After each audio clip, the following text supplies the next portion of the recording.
สวัสดีค่ะในปี 2026 นี้จีนได้ก้าวเข้าสู่ยุคใหม่ของเศรษฐกิจเพดานต่ำอย่างเต็มตัวแล้ว รัฐบาลจีนประกาศให้เป็นหนึ่งในอุตสาหกรรมเสาหลักที่สำคัญที่สุดของประเทศ โดยเน้นการใช้พื้นที่ทางอากาศในระดับความสูงไม่เกิน 1,000 เมตรอย่างแพร่หลาย ไฮไลท์สำคัญคือการใช้โดรนขนส่งสินค้าที่ครอบคลุมไปทั่วทุกพื้นที่ของเมือง สิ่งนี้ช่วยลดระยะเวลาและต้นทุนการขนส่งในชีวิตประจำวันได้อย่างมหาศาลเลยทีเดียว และที่น่าตื่นเต้นที่สุดคือแท็กซี่บินได้หรือ EVT Rail ที่เริ่มให้บริการรับส่งผู้โดยสารแล้ว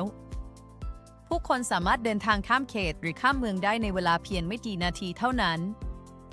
อุตสาหกรรมนี้คาดว่าจะสร้างมูลค่าทางเศรษฐกิจให้จีนได้ถึงนับล้านล้านหยวนเลย ด้วยการสนับสนุนอย่างเต็มที่จากภาครัฐทั้งด้านโครงสร้างพื้นฐานและกฎระเบียบต่างๆ เศรษฐกิจเพดานต่ำไม่ใช่เรื่องในอนาคตอีกต่อไปแต่คือความจริงที่กำลังเปลี่ยนโฉมหน้าของจีน